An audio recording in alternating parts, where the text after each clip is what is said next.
Give it a little minute for the noties to go out. You know how Twitch be with those. Yes, Yes, yes. so Yeah. delayed. All right, if my chat could let me know if you guys can hear us, that would be amazing. Hello. Hello. Hey. How was words on stream? Y'all look like y'all was struggling over there. Okay, I think. Man, words on Okay, I stream is got a addictive. yes. Words on stream is addictive, but I don't like words on stream when it gets to the like hidden letters, fake letters. Like just let me do the thing.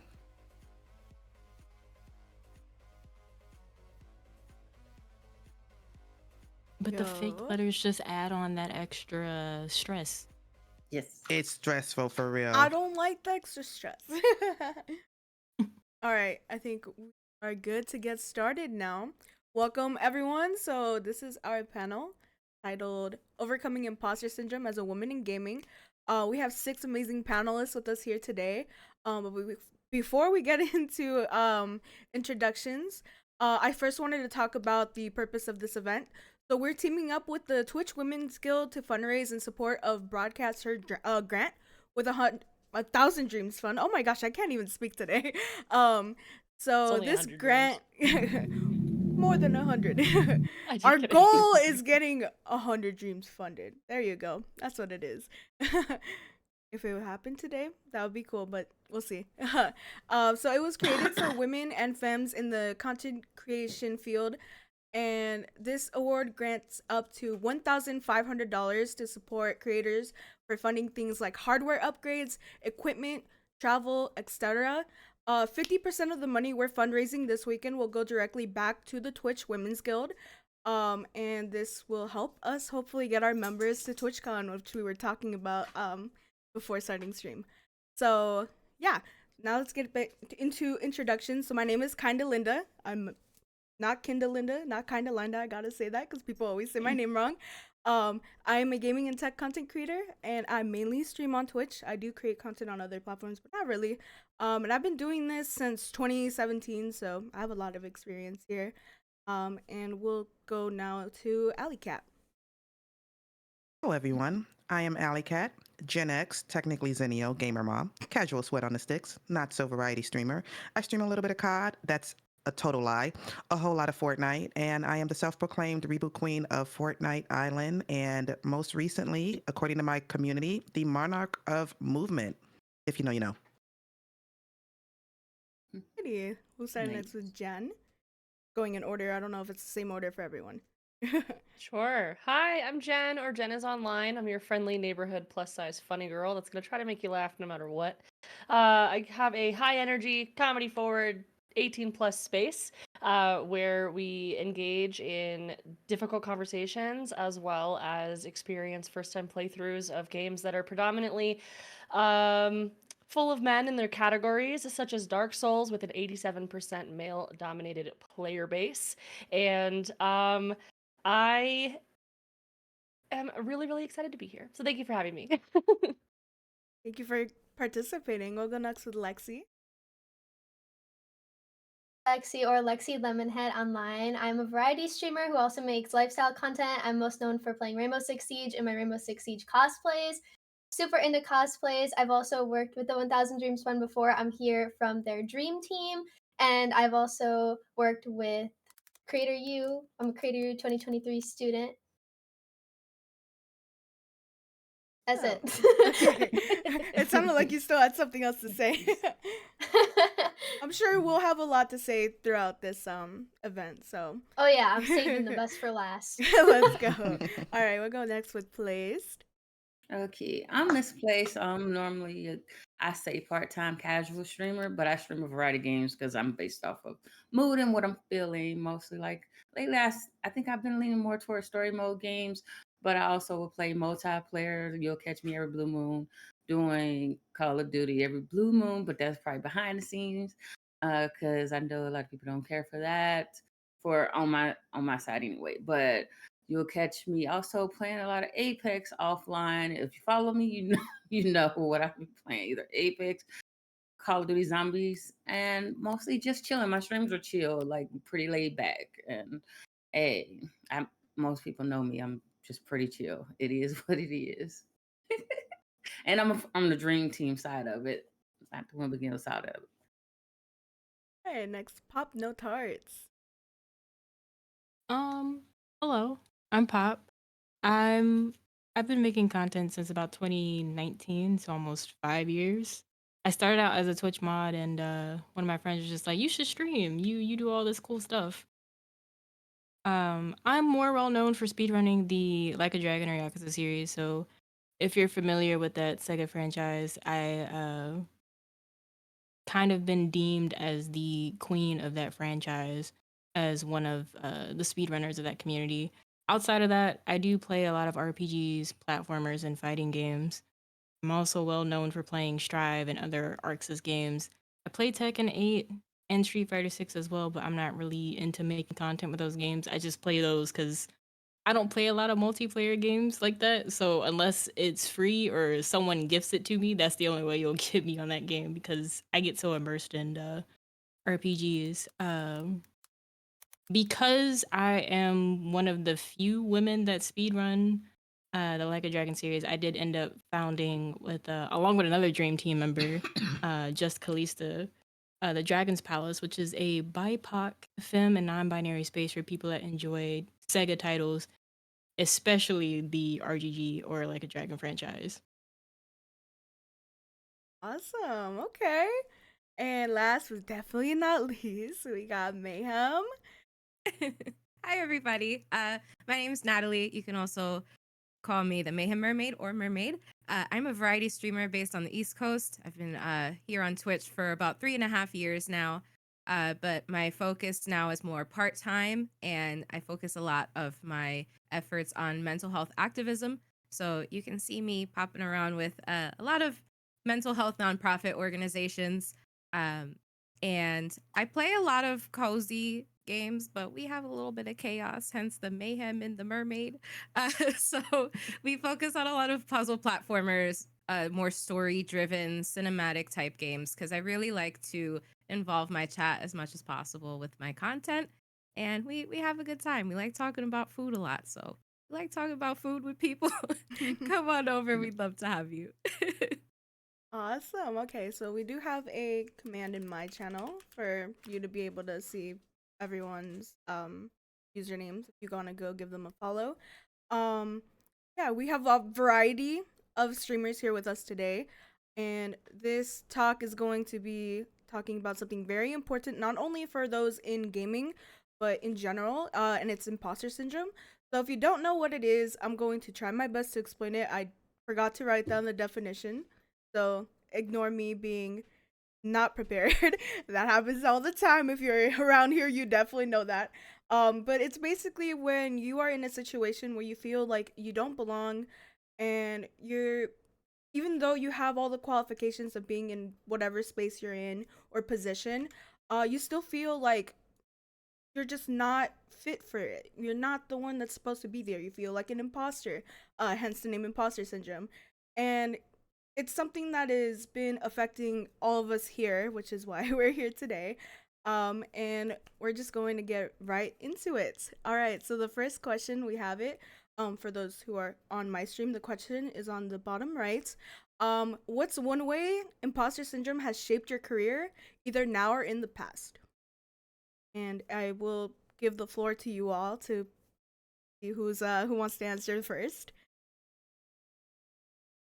I would say that imposter syndrome has multiple times stopped me from applying for certain positions.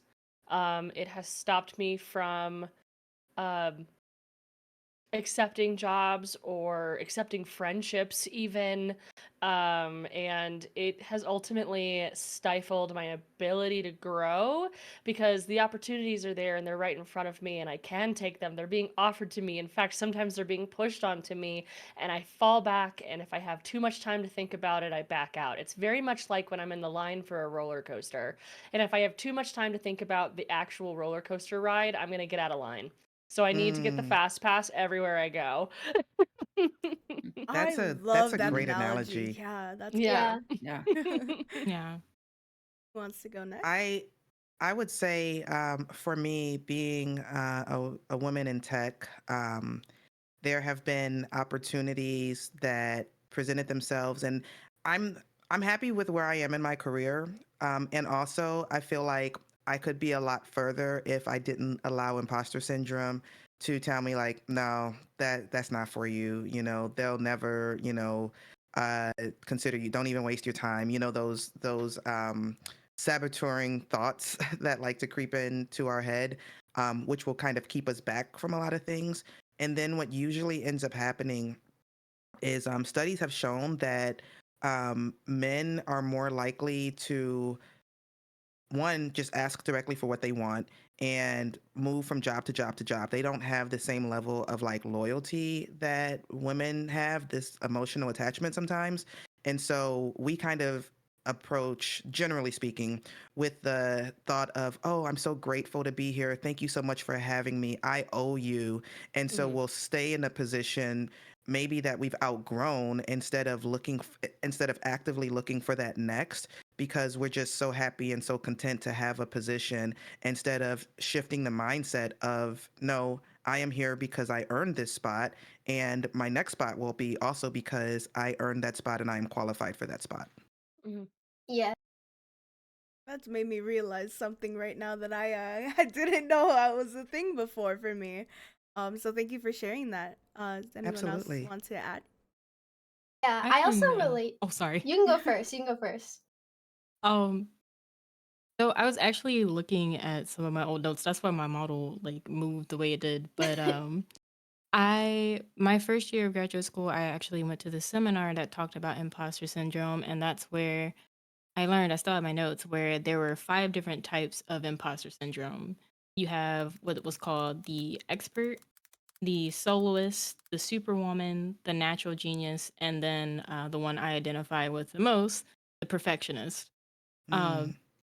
so I won't go over all of them. I'm happy to share the notes with this. And I think this information is available on Google now because it's not like it's fresh research. But the perfectionist is just, I had this thing where I felt like if it wasn't 100% done, it's not done. And it can be completely done. And it absolutely affected a lot of my work. Like even with my master's thesis, my advisor had to be like, it's not going to be perfect. You can always edit it before the final submission.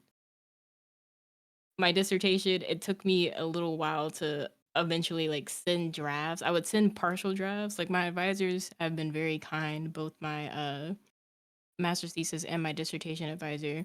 Um, they've been very kind to work with me, kind of work through that uh, perfectionism and to get rid of it. And I didn't realize I was like that. I just thought it was normal. Being a music major is just like, okay, if it's not good, then it's not good. I got to be better. And it wasn't until I got more into the I guess we can call it like the scientific side of music where I'm just like, okay, I got to figure out how to deal with this, how to get over this. And I apply some of this stuff to content creation. So I still have those days where I'm just like, this wasn't 100% okay, Mm-hmm. so it's not completely done. It's the same thing when I'm like applying for different opportunities. Like, add I'm not gonna. Well, I'll go ahead and call them out here. If Infamous and Callie did not tell me to apply for the BroadcastHER grant, I wouldn't have been a part of the dream team. There are a Mm. lot of people that yell at me a lot of the times to shoot my shot, and that perfectionism like will keep me from it. I will brood over an email like, did I write this right? Did I sound like a complete uh unprofessional, or like I don't know what I'm talking about? And it's just it's a lot. It's been getting better, but it's been a lot. Yeah, I definitely felt that way before many times. Um, Same. Lexi, you can go now. So I relate to a lot of what my fellow panelists have said because being a woman in gaming, I'm also in social media management. I've been branching into that for my career. And imposter syndrome has kind of prevented me from giving myself the credit I deserve in a lot of the positions and leadership roles that I've taken on. And it's led to a lot of burnout. And in a creative industry, burnout is kind of like your worst enemy. You can't Yeah. create or be creative when you're not giving yourself that good mental space. So the imposter syndrome really just leaks into everything. And there's been so many times where I've been in a leadership role and, male dominated industry, everybody below me, they're all men. And I'll be assertive or have standards for a specific video that's got to go out on one business's social media page, whether it's esports or what have you. And there's just so many times where there's all this passive aggressiveness, and it just makes me doubt my own skills and abilities. And it makes me feel like sometimes, was I too much? Do I not belong? Like, am I doing something wrong? And it really, really sucks. And it leads to a lot of burnout. But another way that I've kind of gotten past this is to just kind of have that daily mindfulness of like, no, I deserve to be here. I have the skills. That's why I'm taking these opportunities, why people want me here. I have the skills. No matter how I'm being treated, I need to give myself the credit because nobody else is going to do that for me. Yes, I Mhm. love that. All right. We want to add anything to that? Either mermaid or Liz? Both, Either but one. um, but I was thinking about the question, because like I think I being me always in that I got to prove mentality in my own way because that's just how like being prior military and everything. But when Mhm. I didn't ever look at it as imposter syndrome because that was not really mentioned in my I guess my younger years. Mhm. It was just me Mhm. had to prove because of sometimes I guess in just regular world, if someone another girl comes before you, is either they set either a standard or an opinion that just goes the whole way, no matter if you're a different person. So I never thought of it being like, oh, am I an imposter for anything or anything till like now, especially because like I'm trying to change and go into something that I know I want to go into. So sometimes in the back of my mind, I'm always like, am I good enough for this? Will I fit in this place? Should I apply for this? Oh, somebody else deserves that. So let me go and send them information. Mm. And I Yep. think about myself secondly. So Mhm. I've realized I'm like, you can't just always think about yourself secondly. So that's where I think the imposter syndrome comes from. And I had to dial it back and be like, girl, you better apply for this. Yeah. Like That is a if you're big telling one. if you're telling somebody else about this, if you feel like it fits for you, just apply for it. Just do it. But still tell them too, because they're probably feeling the same way you're feeling as well. If you see it for them, they probably don't see it for them either. So you have to like tell them and tell yourself you can do it. So, but I never look at it as imposter syndrome at all. Yeah, that's a great point, actually. I didn't know about imposter syndrome until a little later in my career. Um, Mermaid, did you want to add anything to it or? Yeah, absolutely. First of all, I'm so sorry that all of you have felt this way at some point, and I just know you're not alone in this, and take comfort in that. As sad as it might sound, you're not the only ones who feel like this, at least at some point in their lives. But once you start to see that light in yourself, you're able to move past that and you'll start to bring in more opportunities for yourself. So you're only stopping yourself from getting where you want to be. And those opportunities will stay with you as long as you strive for them. But I wanted to talk about a little analogy that I actually talked about in my stream last night, um, with the caterpillar to butterfly transition. So Mm. caterpillars are like little ugly babies, right? And they take their sweet little time in hibernation and just building out to be this beautiful creature that we come to see out in nature. And one thing that really stands out to me is the fact that butterflies don't see their own beauty because they can't like go look in a mirror and see, wow, look at this beautiful pattern on my wings and look what I've become. And I feel like that can compare a lot to imposter syndrome because it's a lot of, I can't see that beauty within myself and I can't see it unless I actually reflect it within a mirror, or I try to reflect it within someone that I admire. So, like Linda said, mentors are so important because I feel like they can be that reflection for you and remind you of who you are. So it's important to have those people in your circle that can really uh, remind you of the accomplishments that you've had. And I feel like sometimes that can bring in that imposter syndrome too, because wow, I've done so many things, and you start to reflect on them, and you're like, how did I do all this? And how did all of this come my way? But at the end of it all, when you really think about it, you worked hard to get there, and you deserve to pat yourself on the back for it. And I feel like over time it only gets easier to be like, hell yeah, I did that. And Yeah. just celebrate yourself. But like I said, it's really important to have those people that can celebrate with you so that you don't feel like you have to only celebrate yourself, because it only makes it harder to do so if you don't have others surrounding you with that love and that appreciation for the hard work that you're doing. That was well said. I love that. That was Amazing. great. Thank you. Yeah, one of the things that I told myself I'd work on this year is celebrating the small W's, you know? It doesn't have to be the world's biggest accomplishment. The little things are just as hard. You should take the time to celebrate that, you know? It's worth it and it's going to make you feel even better. So yeah, thank you for sharing all of that. So the next question we have is describe a time that you were made to feel like you didn't belong in the industry. What's something you did to overcome this or recover? So leave the floor open. I know that's a big question. Oh.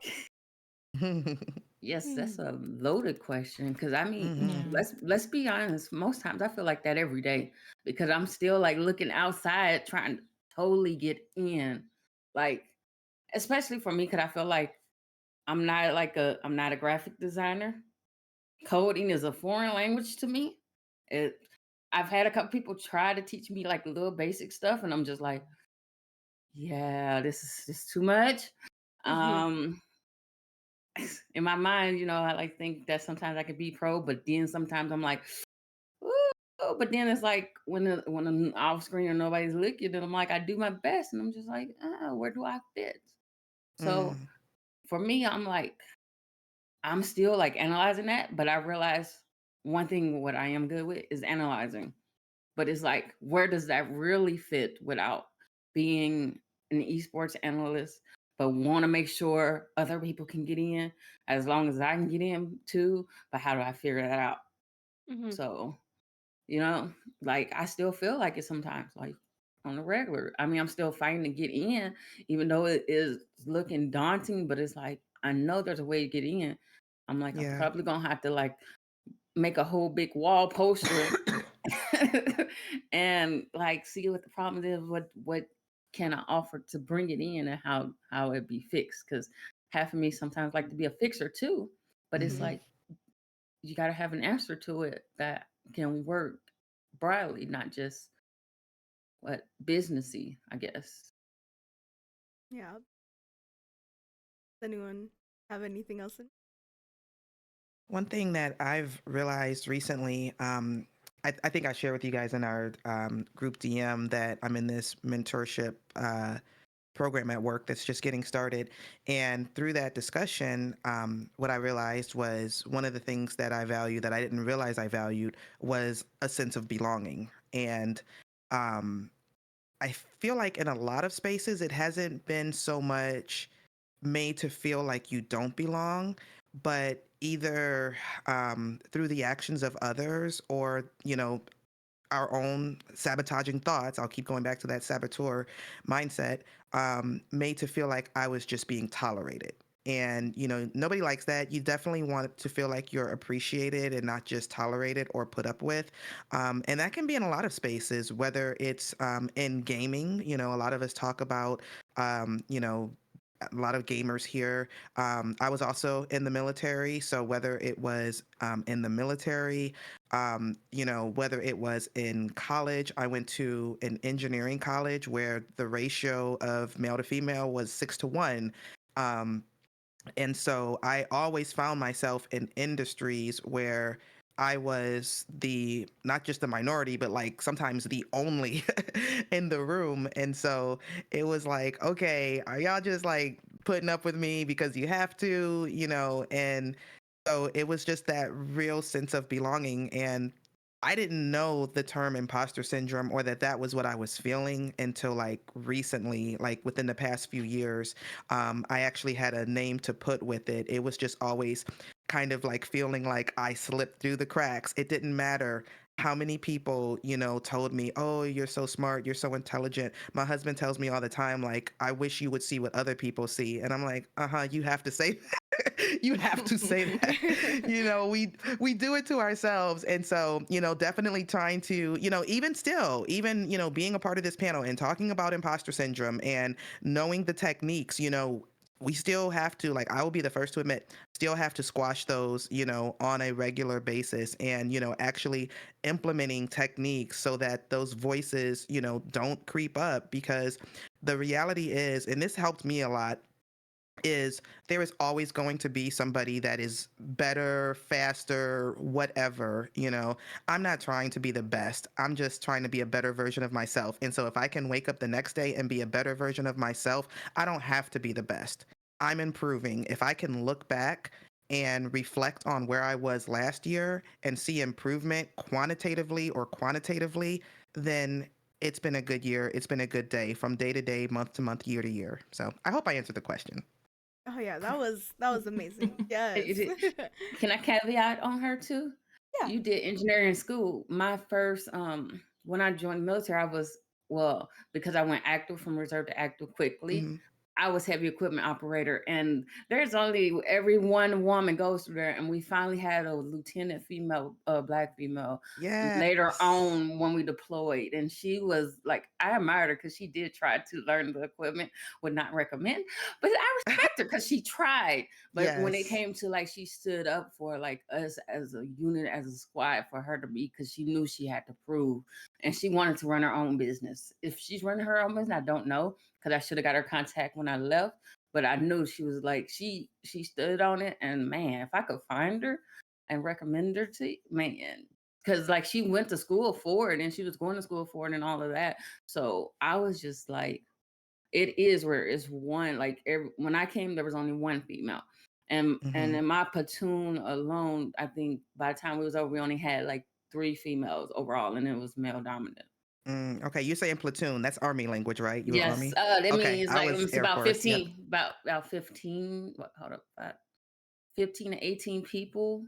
But like Mm. we each had our individual squad. They separated each of us women. They didn't put us together, which I Mhm. appreciate that, because they didn't want us to just, oh, put y'all women together and y'all men together. Mhm. No, they didn't put us together. They separated us in each one. But it's like I always still felt like I had to prove to, Yeah.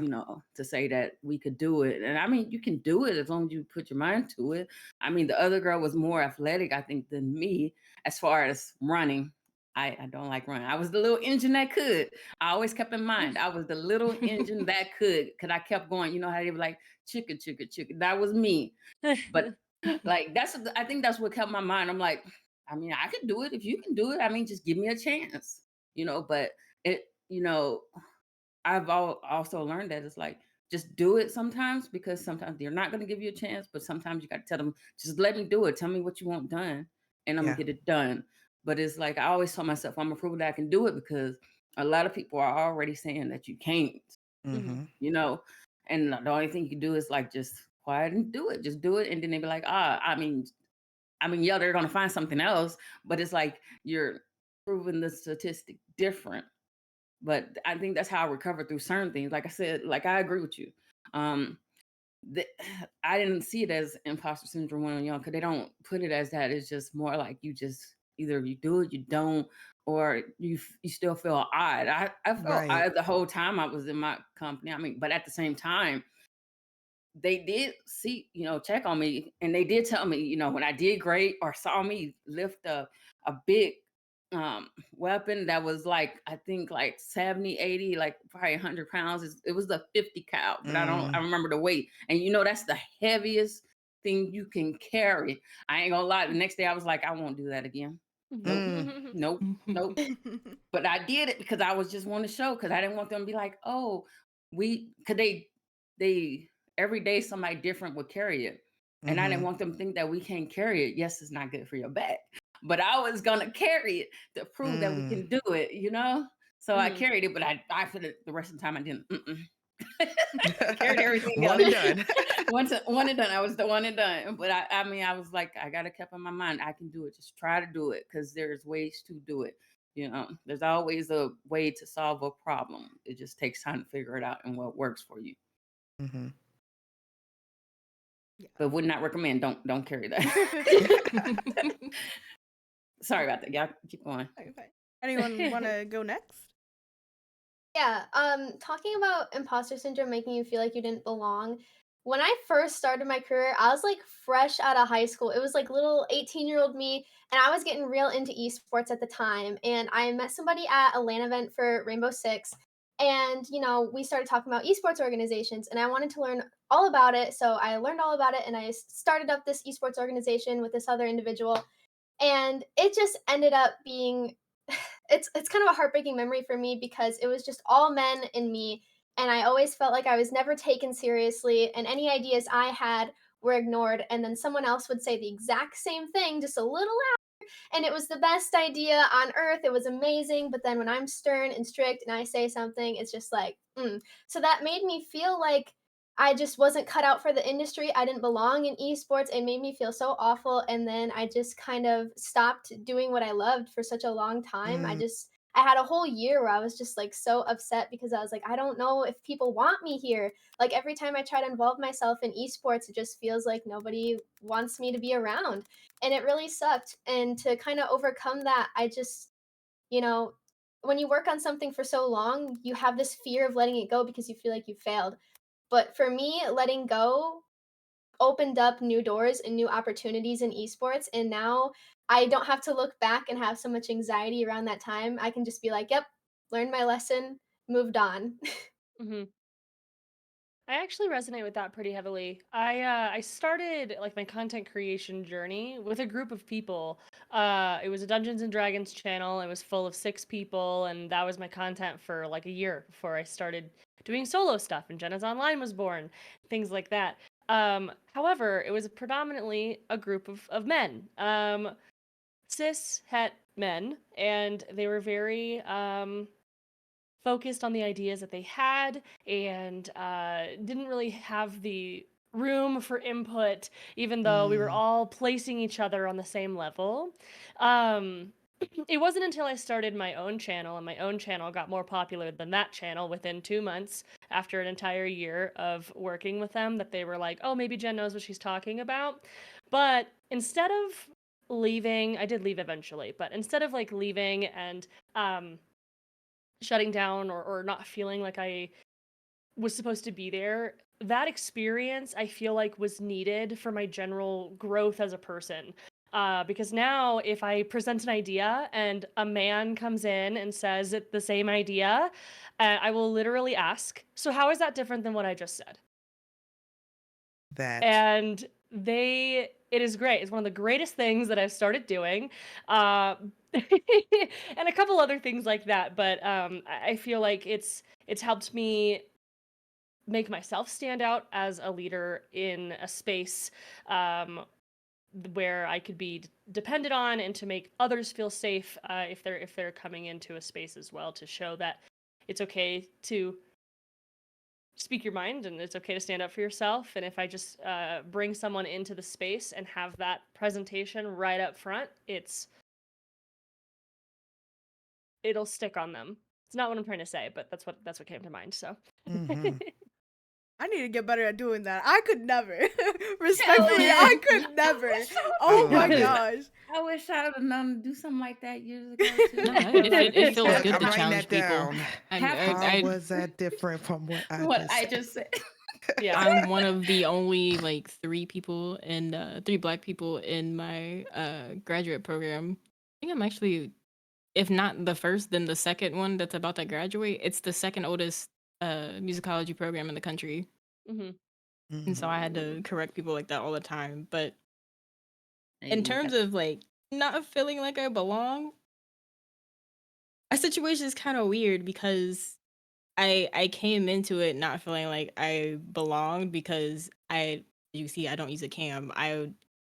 The running joke in my community is that no one knows what I look like unless you see me at a convention. If you ask other people, I might have given them a Sonic sticker or something of some sort as proof that they met me, and they post about it on Twitter. It's really fun. But I think that contributed a lot because in my mind, I'm like, no brand wants to work with me. They want someone on a camera that can show off their fancy little product. And a lot of the times on Twitter, like the streamer discourse, which I'm so glad I fixed my algorithm. I don't have to worry about seeing half of the stuff anymore. But it's always like, oh, you know what? You should use a cam. You're holding yourself back if you don't have yourself on camera. And so then I started VTubing, and granted, I don't feel like I don't belong anymore in terms of content creation, but in terms of VTubing, it's a whole different ballpark where you have like corporate versus indie. And I'm like, you know what? I'm just gonna do me. I'm gonna carve out my own space because y'all are just as wild as the camera side and aren't any different on in the discourse or anything. Like even on the corporate side, it's still heavily male dominated. And what makes it worse is that on the English side, there aren't many BIPOC VTubers, especially not brown or black VTubers that they have in these corporate organizations. So, but yeah, that's me not feeling like I belong is just, the camera comments were mainly by men anyway. And I'm just like, why does it matter if someone's using a camera or not? One of the If I'm most providing popular content creators in the world, German985, is a man who turns his camera on like 20% of the time. Yeah. So it's like when people say that, it just sort of strikes a bone with me. I'm like, come on, you know that's not true. They're just saying it because they heard somebody else say it. 100%. Yeah. I wanted to jump on what Pop said about BIPOC people and take it in a little bit of a different direction, but kind of still related. I feel like with my personal experience, at least as a Hispanic woman, breaking those generational patterns of that feeling of belonging is very, very hard. Especially, my story is very interesting because my parents were in their 40s when I was born. So there's a huge generational difference there. The way that they view the world is very, very different from the way I do. Like they don't even understand streaming. Like I tell them about Twitch and they're just like, "Why do you do that with your time? Like why not do something else instead?" And it really digs into everything that I'm trying to accomplish here. And I try as hard as I can to talk about the other sides of what I do as a creator, not just the sitting and playing video games part of it all. And it still just doesn't sit right. And I've always had this sense of wanting to make them proud and do things that make them be like, yeah, that's my kid, you know. And being that golden child that they always wanted me to be since I was first starting out in school.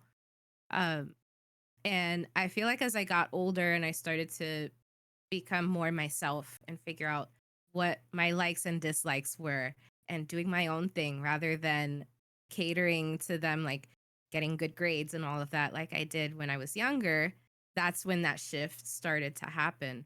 But I find it funny that the people from that same generation, at least in age and everything, who were more in professional fields view me completely differently. And I think about this all the time, how they would look at me and say, "You have so much potential and you have no idea the great things that you're going to do one day if you keep focusing on that light that you have within you and the things that you strive for in your life." And they look at me now and they're like, "Yeah, you're doing it." These same people, and that will always sit with me. And I feel like they inspire me to break those patterns and to be the person to just say it's over now. We're changing this. This is not how we're viewing the world anymore. And I'm proud to say that I feel like a lot of us millennials are doing the same thing. We're just being like, nope, we're not taking this anymore. We're gonna do our thing and be proud of who we are and change the world with every little impact that we can. And strength is in numbers, especially as women. And I'm so proud to be of the Twitch Women's Guild because I feel like this is a huge start to something insane within this platform. Yes. And it's the complete opposite of what we were all talking about of being that one woman in a space of men. That's not the case here. We're not doing that here. We're all together and we're all in unity and sharing this mission that will make people stop in their tracks when they look at us and have that hesitation of, you don't know what you're talking about. We sure do. And there's that power in numbers, and we only have to keep going up from here. Absolutely. True. Yeah, I definitely resonated with what you said earlier about the generational difference. Same thing here. My parents are both from Mexico. Have no idea what I'm doing right now. Yeah. And I was always like, you gotta It's get tough. good grades, this and that. But then me being the firstborn from, this family specifically, I was the one that had to change it for my siblings. Let them do what they want. I was the one that had to get the good grades, had to be in this perfect track, which just by coincidence I ended up finding something that I really loved that still made my parents happy. But for my siblings, that wasn't the case. And I was like, you gotta do what you want to do. Yep. And, what I have been saying is you're not going to always have that person in your life that is going to open those doors for you. Sometimes you're going to have to be the one to open the door. You're not going to always have the person that's going to make the change happen. Sometimes you're going to be the one that has to step up to change it for everyone else. And if, that's what it takes, then that's what it takes. So yeah. We'll move on to our next question. Let's see. So we're running a little short on time, so I'm going to pick a Oh, this one's a good one. This one's a good one. Have you ever considered quitting, and what kept you going?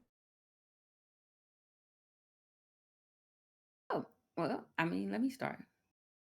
I feel like sometimes mentally I quit all the time. Like, I mean, okay, so I want to piggyback on whatchamacaller's thing about when she had the esports thing going on, and then it's like she need to take a break, like she wanted to give up. I kind of had a similar situation, not with guys, which is crazy. Because for some reason, I think sometimes I gel better with guys than girls. But I used to play a lot of COD. I don't play as much now, but I used to play back in the day when clans were the place to be. I was in a woman's clan that was predominantly search and destroy. So I got a a love and hate with search and destroy. Like it. Don't get me wrong. Once I know what I'm doing, I'm good. But I still got to love and hate because of that. I'm scarred. I've been working on the scar of it, but I'm scarred because these women, they were really good. They like when I first joined, I wasn't the only one. They had a lot going on and like we're offering opportunities and everything. Just get up when clan started. This is back in the day. Say Black Ops, no, Modern Warfare 3. I think back in probably Modern Warfare 2, probably longer than that. But I learned a lot from them when it came to search and destroy. So like it's like for some reason some other skills off stream, never on stream, I don't know why, but off stream I tend to do pretty well unsuspectingly. But learning from them, it was great. I learned a different skill set, how to analyze maps and stuff from them and how they analyzed them. Like the pickup of starting of like the esports side of it. And that's how I got like interested in esports and wanted to create a team down the road and stuff. Well, certain situations didn't pan out because I feel like, and I still feel like to this day, that I feel like they pinned me as a threat. And not like in the game sense, but the sense of like they thought I wanted to take over. And I'm not a takeover person. I'm probably far from it. I'm like, I don't want to be in control of nothing. Yes, I do sometimes have manager-ish capabilities, but at the end of the day, I just never really wanted to be. I just wanted to help. And it came off, I guess, as doing too much, wanting to take over. So once it got too much and stuff, then they dropped me and some other people, just all anointed and stayed clicked up. It was like them and then us. And I hate that for us women. Like I do, because it shouldn't be like that. I'm not saying we should all like hold hands and agree and everything. And it's not possible because we all think different. We all going our own routes. But like just to totally drop us, put me at like my lowest point of like, not, I would say like up there to my lowest point of like I stopped playing. I stopped trying to do the competitive thing. I literally stopped. And then I later on down the road, you know, I picked it up. And don't get me wrong, I had 2 other times I tried to actually create teams and it got close. And my mindset wasn't to really continue playing in a spot because I was playing, but my mindset was like to find the next woman that's real good, that have that talent. Because sometimes I can see talent. I know I'm not the talented, but I can see talent and pick it up and know that they're good. And to let them take my place and make that team whole and perfect for the ones that, you know, can do it and get up there. But it's like I've always been like that person that's like, I don't know, got short change. Sometimes some people have to tell me, yeah, we're on the sideline because we're not that good. But then it's like not giving the opportunity. And a lot of them couple times have gave me times to want to quit. Like I just backed off of it. That's why I backed off a lot of COD, because it's like it becomes so like cutthroat and not in the way that it should be, especially for women, because we judge our own self harshly, 5 times worse than most times you even see on cameras. But it's like it sucks when we're so harsh to the other person as well. And it's already, y'all already state the obvious. There's not enough women to play competitive, but we cutting each other down.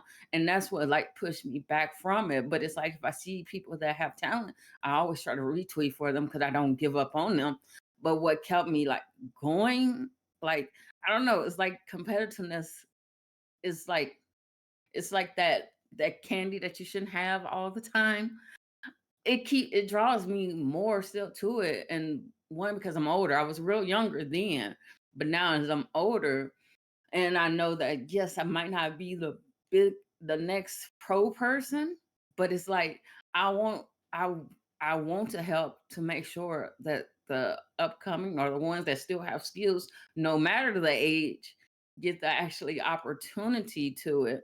You know, because it's like at the end of the day, you know, like they say, life is short, whether you're young, old, here, there, now, it doesn't matter. And that's another thing we got to break out of too, because everybody has talent from all ages, from all different, like everything.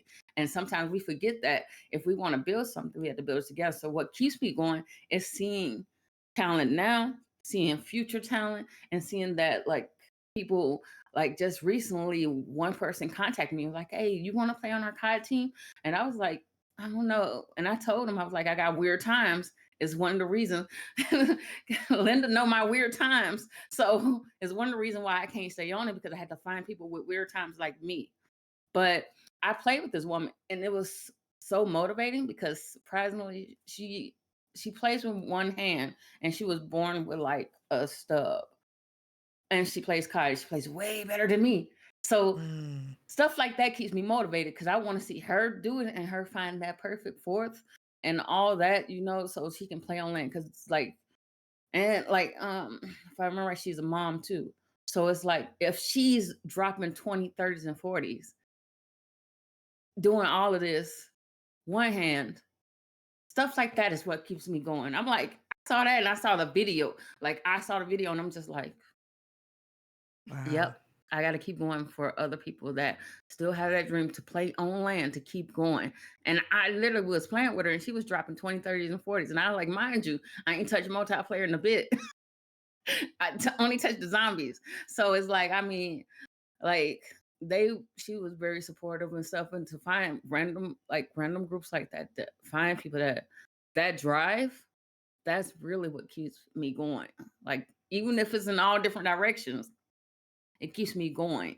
Like seeing people, like that means I'm like, I don't have no excuse. I she's literally outgunning me and stuff. So no, I don't want to compete with her. I want to see her there. I want to see her planet the land, proven different.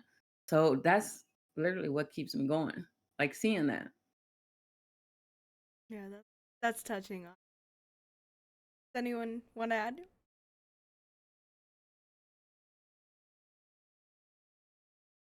I can go.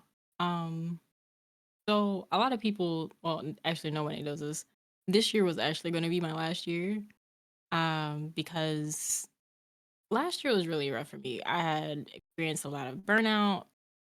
We had a couple of deaths in the family, and I felt that um I was taking too much time away from making content. I didn't feel like I was doing much or making as much of an impact as I thought.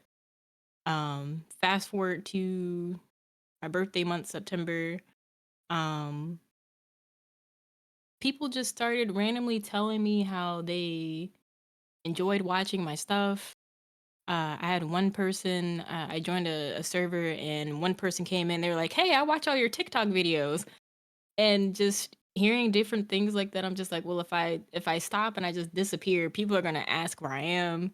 Kayla might jack me up and be like, "Why haven't I been to any Dream Team meetings?" Um, and then joining the guilds for some reason, joining both the Twitch Women's and Twitch Black Guild. I don't know. It's like I hate to use this as a reference, but y'all know how Sonic builds momentum when he's running? Mm-hmm. That's what it felt like when I joined the guilds. I had like this newfound love for streaming and making content again. I had ideas overflowing. It felt like I had just started with this VTuber model all over again. Because I will admit, before I had my live 2D model or this model, I was using a PNG, and I'm just like, I feel like I can't let the ideas flow. I'm limited with what I can do. I got the model, and I had all these ideas. Had the year of burnout, and then joined the guilds, and all of a sudden, it felt like I could go again. And then the biggest push was when creators that I look up to, they not only told me in private, but just publicly to their own communities, like, Pop's content is fire. Like, I don't know why y'all hid all of the stuff that goes on over there, but her content is fire. I enjoy watching her.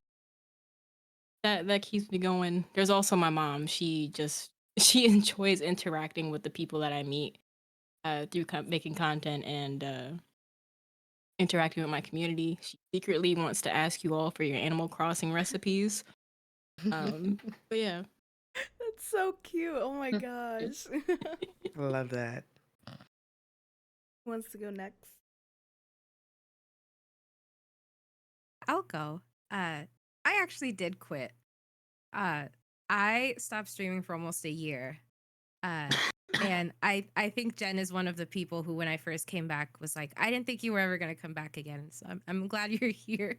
I didn't know I was gonna come back either. But one night, just super randomly, I was doom scrolling on Twitter, and I found an application form for the Queer Women of Esports mentorship program. And I applied on a whim. I didn't really think anything of it. That's usually what happens when I just impulse apply to something. I just do it, and I'm like, well, it's out now. There's nothing I can do about it. I can't take it back. It is what it is. And I feel like it's the easiest route for me, so I don't overthink it.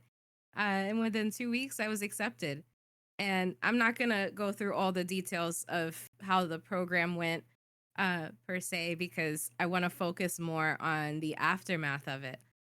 So, for one, the project that I presented was a video essay on 5 things that you should focus on to seek success as a streamer.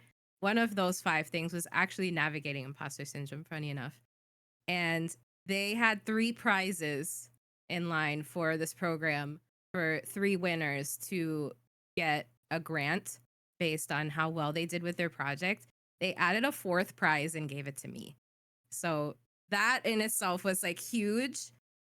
But also, this program actually flew me out to PAX West, which was my first time going to the West Coast, my first time ever going to PAX. And I met Coco there. And that's why I'm here now. This program literally changed my life. And the moment I met Coco, I was like, I should probably get back on Twitch now so I can get in this women's guild. So it's like just that one night and that one conversation led to so much to where I'm at now. And it was just a matter of giving that application a shot to see where it would go and just seeing the trajectory ever since. I was like, okay, I think I should come back and I can have an impact. And I realized that maybe I was just going about my content creation journey in the wrong way for me. And now that I focus it more on being an activist and having these kinds of conversations and bonding with people who have similar stories to mine, or maybe not so similar, but we can still relate in some way, brings me that motivation that I didn't have before. So, in terms of what kept me going, it's absolutely that.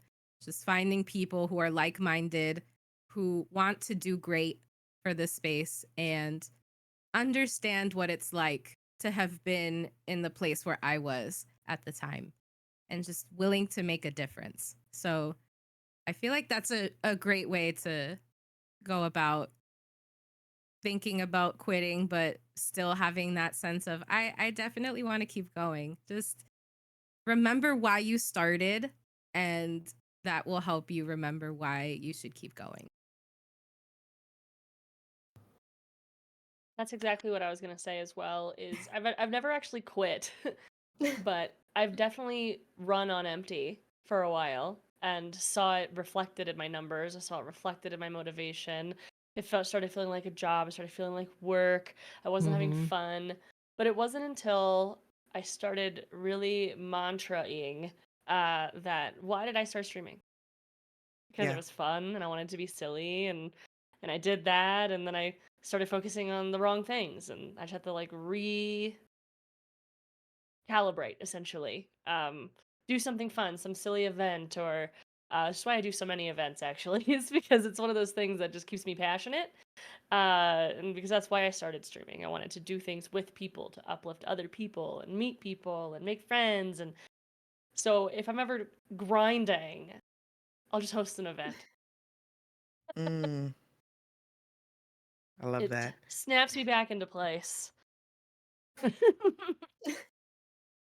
Kind of Cool. like Mermaid. It was funny because I kind of quit, but it wasn't like I announced it or like even it was just I was streaming and then there was like longer gaps between when I was going live and then there were longer gaps and then the next thing you know it was like 4 months and I was like I guess I'm not streaming anymore.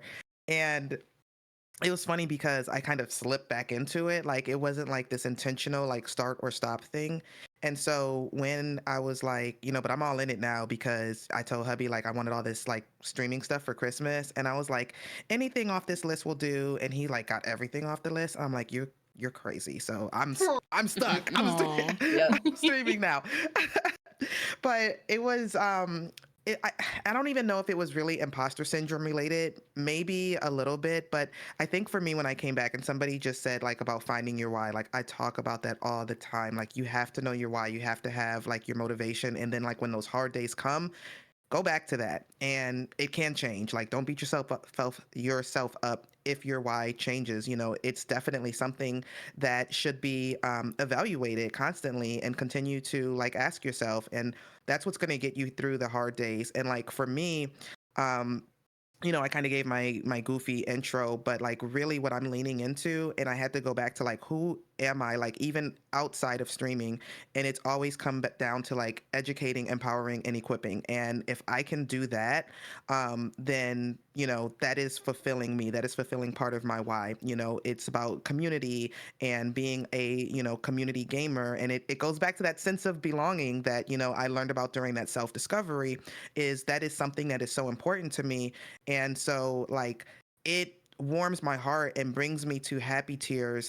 My community has made me cry twice, once on stream, once in Discord, just sharing the overwhelming sense of belonging that they felt and, like, how, like, one person shared, like, his wife came up to him and was like, I don't know who you're hanging out with these days, but I can tell you're a much happier person and just keep it up.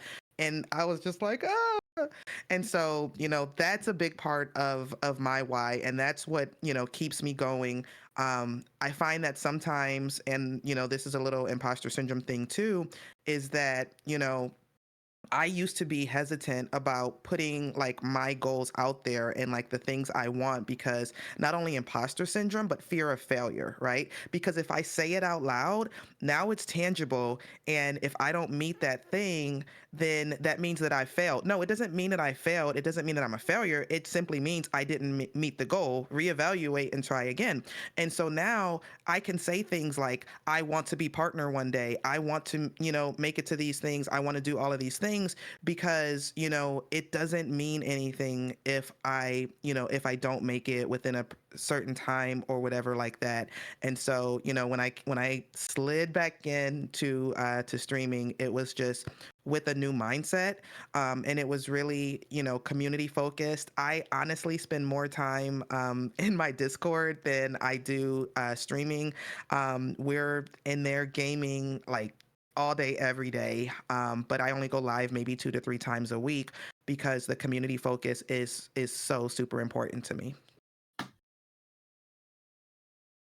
Yeah, talking about the fear of failure, actually, I really relate to that because the biggest time where I considered quitting was kind of back to my first experience with that esports organization. I had to let go of it, and it was so hard for me. I felt like I was failing, and then also around that time, my account on TikTok randomly got banned, and then I just felt like it was, oh wow, all of these negative things are happening to me at once, and I'm already feeling like maybe I don't belong, or maybe people don't want me in esports and gaming. People don't want me in this space, and I was just feeling so stuck.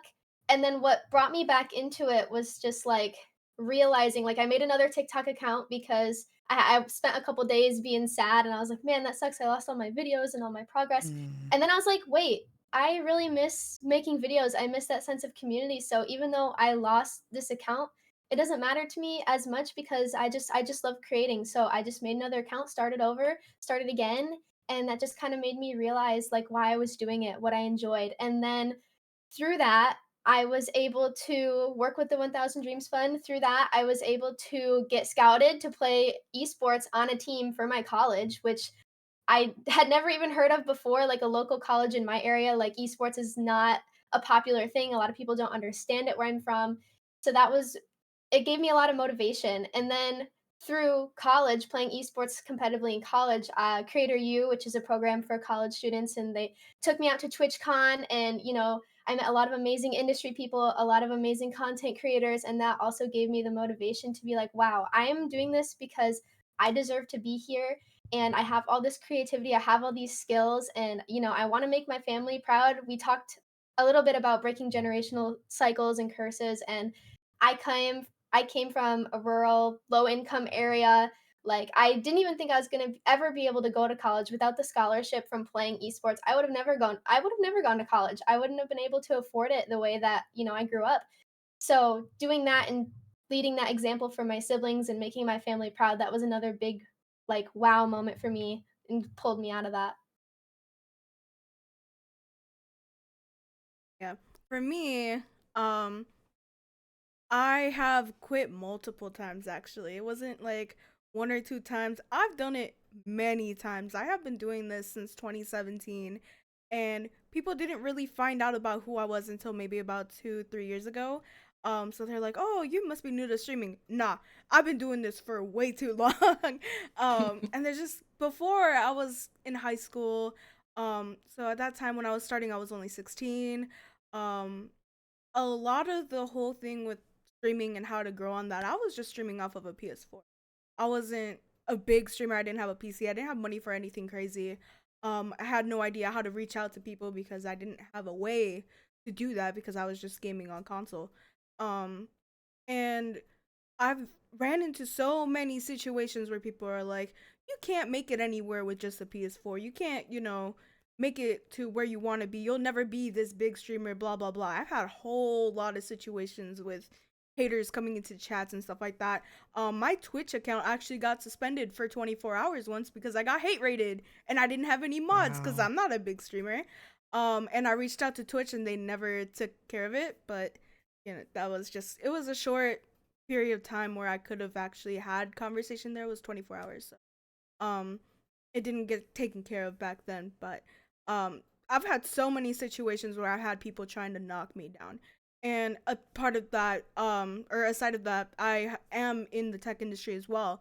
So I do coding, I do stuff like that. And I've had situations in that industry too where I've had people say, "Oh, you don't know what you're talking about." All this mansplaining of like, "Yeah, this is what this means." And I'm like, "I've been doing this since I was 12, bro. Trust me, I know what I'm doing." I've done all this for so long and I know what it takes to be a part of it. But there was still so many instances where people are constantly telling you, you don't belong here. It doesn't matter how long you've been doing this, how much you know, how much more experience you have compared to me. I've only been here 3 months and I can tell you right now you're not a part of it, no matter how long you've been doing it for. And it got to me many times. I've taken long breaks. I actually just recently started back up last year after taking a break for, I want to say, like 7 months I wasn't streaming. Um, so, these things happen and it's something that needs to be talked about because there's so many like smaller streamers out there that we don't get to hear about who probably could Yeah. become the next big thing because they quit, because they didn't have Yeah. that person to tell them to keep going. And I didn't get that person into my life until way later, with someone told me, "Hey, honestly, I really like what you're doing here. You can, actually do something with this." And I had more people telling me, "Yeah, this is something that you can, grow from. You have like the knowledge, the personality, you have everything you need." It's all about jumping the barriers that you set yourself up for.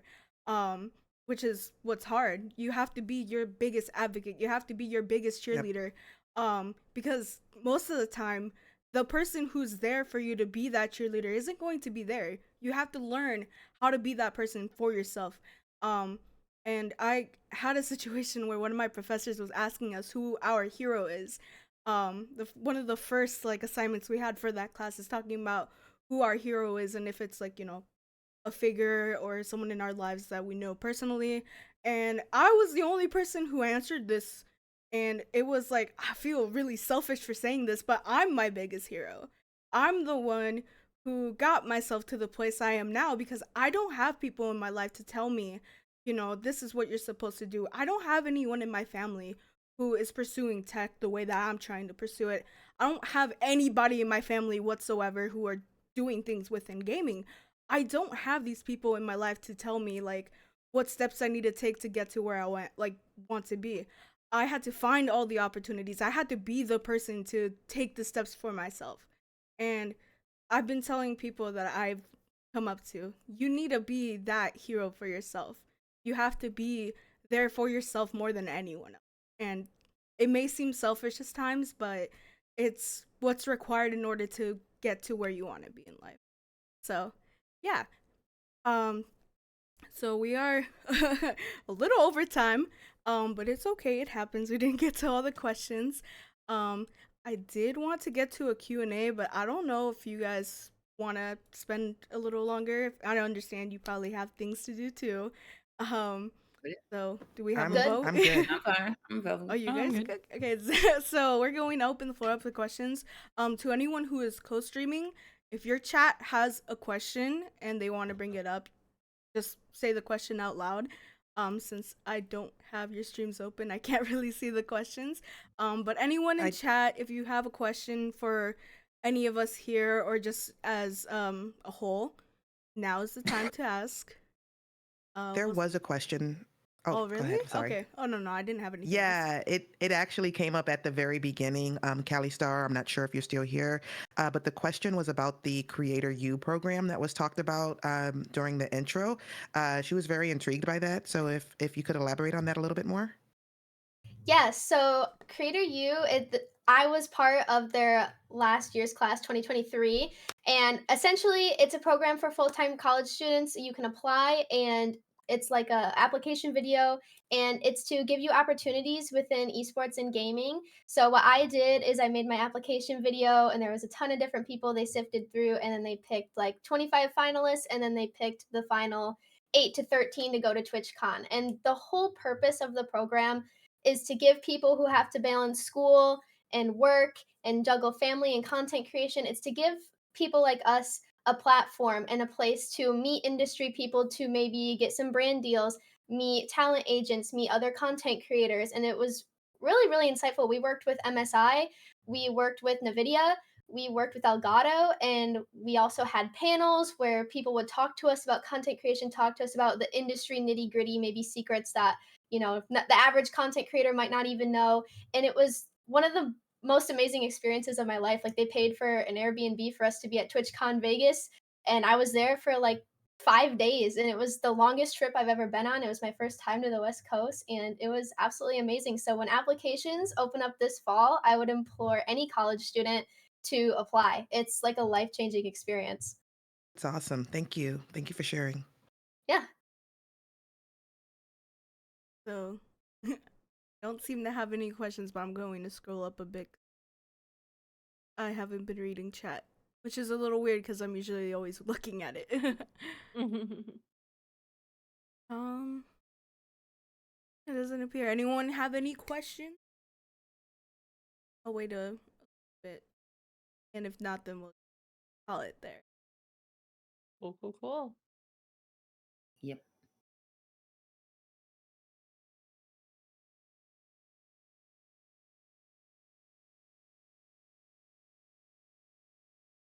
I gotta remember that some people can't type as fast as I can, so they might still be typing the Yeah, question. and then there may be like the little delay too. Oh yeah, stream delay is the worst. Mm-hmm.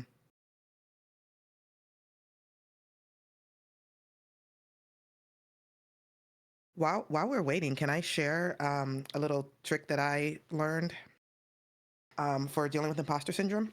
Yeah. So again, I had this one-on-one meeting for this leadership program that I'm in, and it was super insightful. And I should have known when they were like, "Show up with your full self," that I was going to turn into a ball of emotions, because it was really raw and it was really real.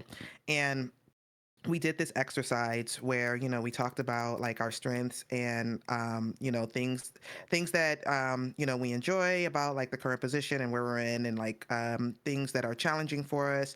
And then it was like, okay. And this was the cool thing, because like everything that we discussed during that meeting, it wasn't her telling me what to do. It was stuff that was already inside of me that was just being brought out. And it was like, okay, we're going to turn our chair. And so we were on a video call, and we both turned, and it's like, anywhere in the world you want to go, money's no object. So, we named a place, we set up this whole, environment. So I'm looking into the future, and we're sitting down, future me in 2 years from now. And, what does that person look like? Are they happy? Are they content? And, we're going through all of this as if, you're like living out, these goals and these things. And, it was just so interesting to be able to like call out these things of like, where you could see yourself, if you're really honest with yourself, and where can you see yourself in the future.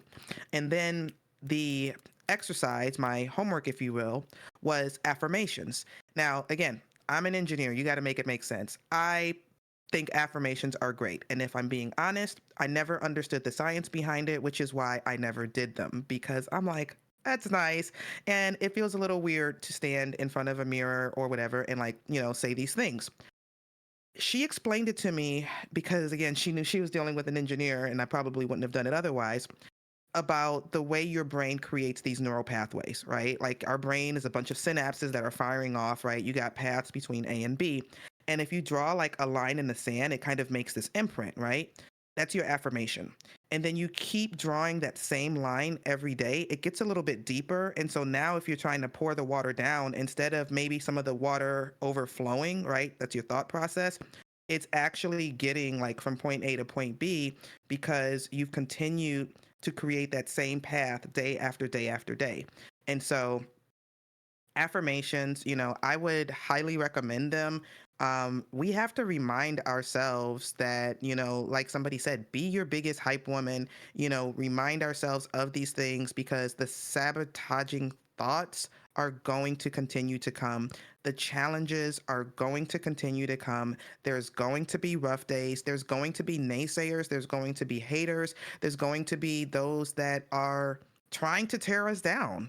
And so just being able to silence those thoughts during the hard time is going to be super, super helpful, right? Because what I don't want to do is I don't want to be, the first question was so great. What has held you back? 2 years from now, I don't want to be saying that something else held me back because of, my own doubts or, my own fears or anything like that. So that's it. Yeah, I love that. So it appears we don't have any questions. So we'll go ahead and wrap up here. I want to just thank you all for participating in this amazing panel. This is my first time ever hosting a panel, so I'm glad we were able to get through this with no technical difficulties. But yes, if anyone is interested in donating to 1,000 Dream Fund, the link is in the chat. We're going to be fundraising all month, or at least I am. The members of the Twitch Women Guild may or may not. It depends. But yeah, this month for Women's History Month, we are raising for Streams for Dreams. And from what I was told, the theme is Dare to Dream. So that kind of fits to, it's a good place to wrap up here.